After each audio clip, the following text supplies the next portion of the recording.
Okay, sure, buddy. Well, I've just called the police to your house, and they're probably already on the way, so... So I have this stupid friend that I hate, who thinks it's totally fine and not morally reprehensible to illegally stream the Pokemon anime. And doesn't he know that he's stealing precious dollars from our Lord and Savior, the Pokemon Company? And besides that, everyone knows it's super easy and affordable to watch the Pokemon anime legally. Right?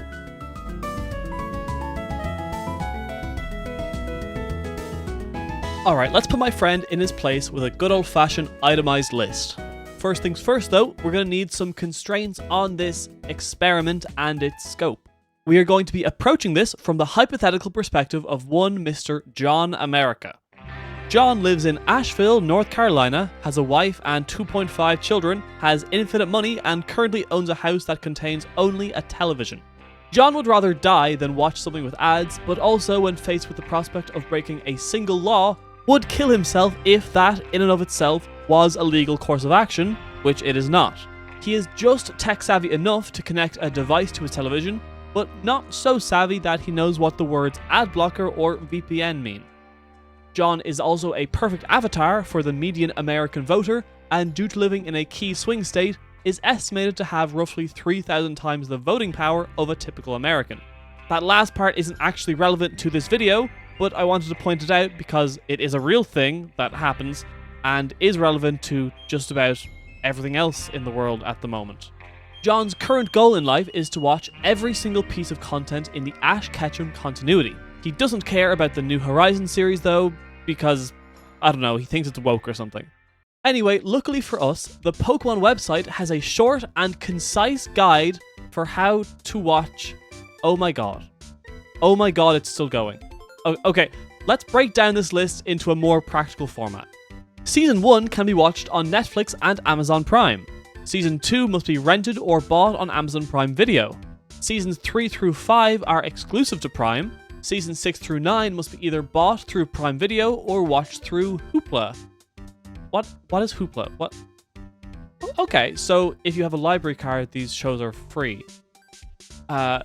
John America does not believe in libraries. Fox News made him think that they are woke, and therefore we will not be using Hoopla.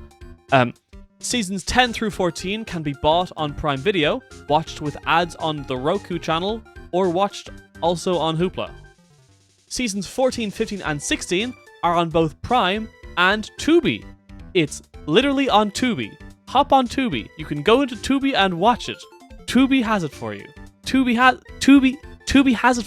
Tubi has it. 17, 18, and 19 are all on Netflix, Prime, and Happy Kids. They have to be making some of these up. 20, 21, and 22 are all on Prime Video to buy or rent, and they're also streamable on Hulu and Roku. And finally, 23, 24, and 25 are on Netflix and Prime.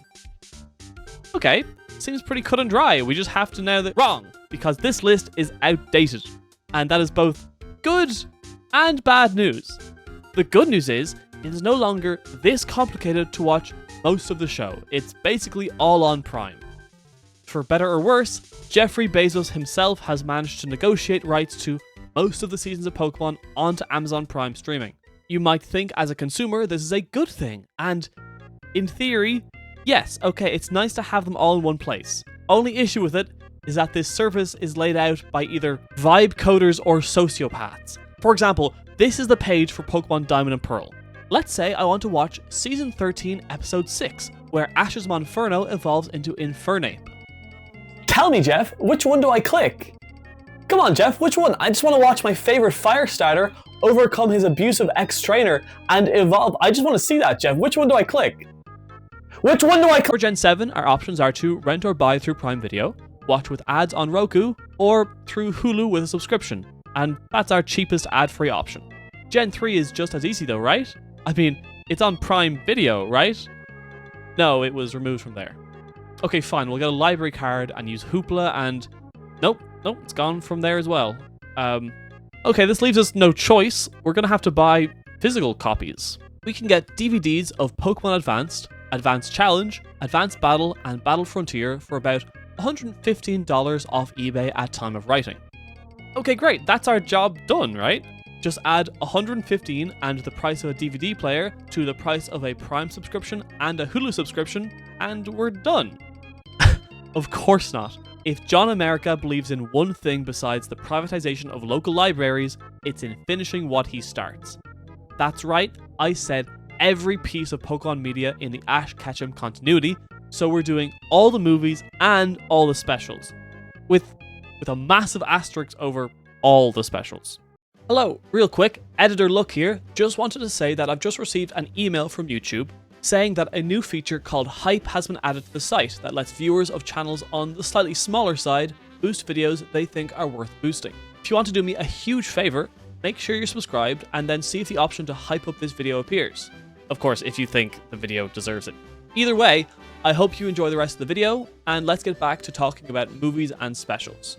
From seasons 1 to 19, each season also had an accompanying movie featuring one or more legendary Pokemon. Actually, technically, season 15's movie had 2 movies, a black version and a white version with minor differences, as well as changing the featured legendary for some godforsaken reason. There's also 3 more movies after this featuring an alternate canon Ash that are all on Prime anyway, so it's no real skin off our back. The rest of the movies are also streaming on Prime, with the exceptions of movies 4 through 7, which we'll have to rent off Prime Video. The specials pose a slightly trickier problem. We can break them up by short form, full episode, and long form specials. The long form specials, Mewtwo Returns and The Mastermind of Mirage Pokemon, can both be found on DVD, and a large number of full episode specials can be found on the 3 volumes of Pokemon Chronicles, also available on DVD. The Arceus Chronicles, as a modern release, can be found on, you guessed it, Amazon Prime. And now for the full episode specials, we just have to worry about those released following the Diamond and Pearl, Black and White, and X and Y seasons. These were only ever released in Japan, and to my knowledge, were never released on DVD or Blu-ray. That's right, if you're not willing to illegally stream them online, which we're not, these specials are lost media. Awesome. The same is true for the special Hoopa movie prologue episode, as well as the one for Diancie. Both were available on the Pokemon website for a time, but are now, again, lost to us law-abiding citizens. Luckily, the Mewtwo and Genesect movie prologue special was released on DVD. In Japanese, so we'll have to go by that. Unfortunately, most specials are actually gone the way of the Hoopa, and we can't really watch them in any way. Many of them were never dubbed, and even many of the ones that were don't even have official releases on DVD or the Pokemon YouTube channel.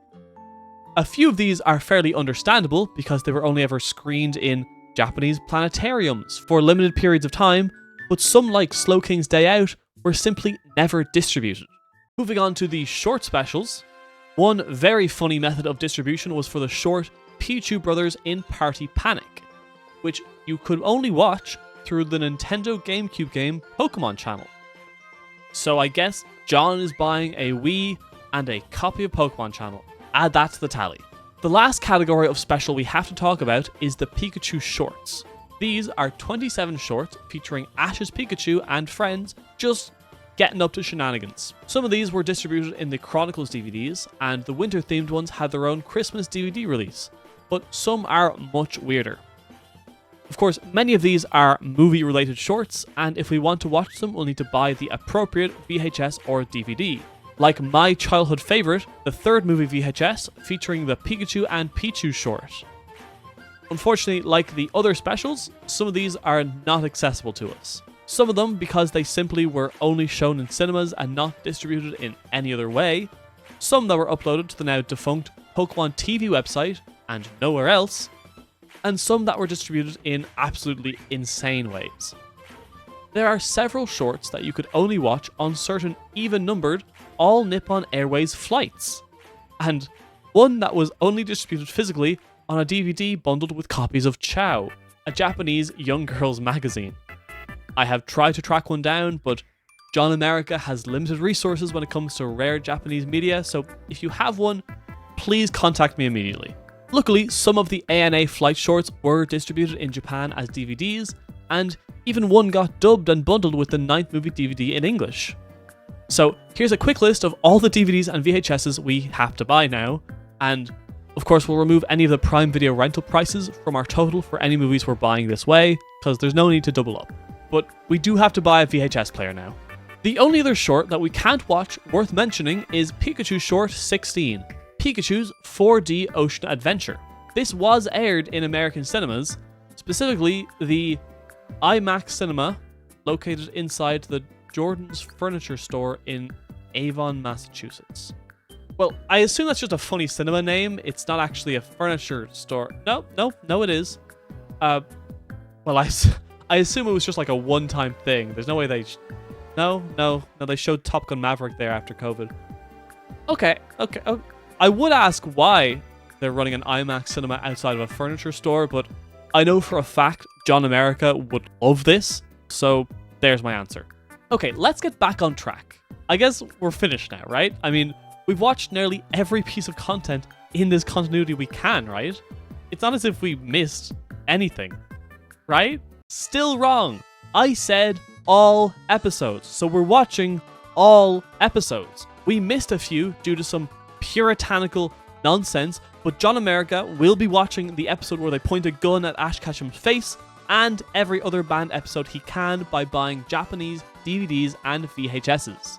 Or at least, that's what I thought we would be doing, but apparently, Japanese physical media has been in an absolute state for the past 25 years. You're telling me the only way to have gotten a physical copy of the undubbed Gold and Silver episode, The Ice Cave, featuring Jinx, was to have rented it from one single company in 2003, and that most of Gold and Silver literally never got physical releases? And beyond Gold and Silver, from the episode Chikorita is in a bad mood and onwards, outside of rentals, next to no physical media of the Pokemon anime has ever been released in Japan?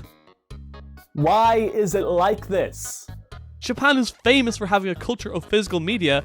What kind of sick, twisted monkey paw wish made the country that likes having real, tangible copies of things somehow still emulate the problem of streaming sites in that nobody gets to own their own shit anymore?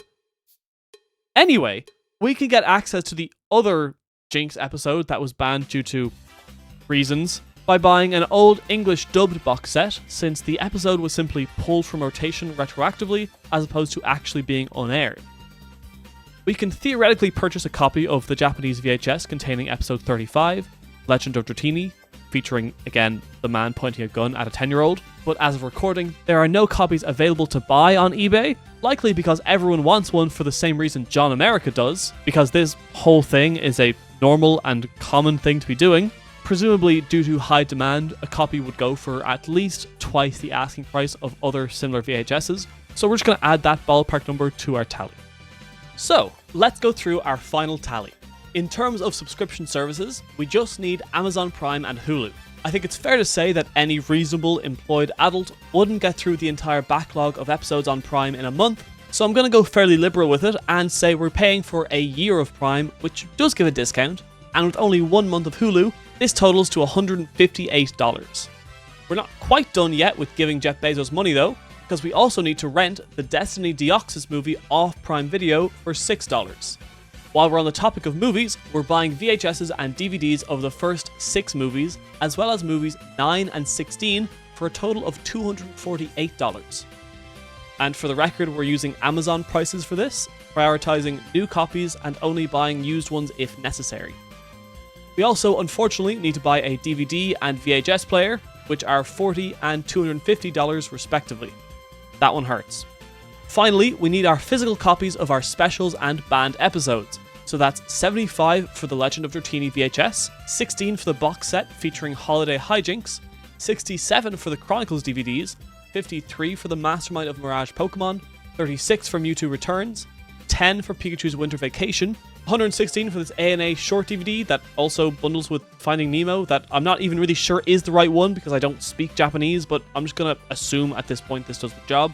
And of course, finally, for Pichu Brothers in Party Panic, we need a Wii, a GameCube controller, and a copy of Pokemon Channel, totaling $120.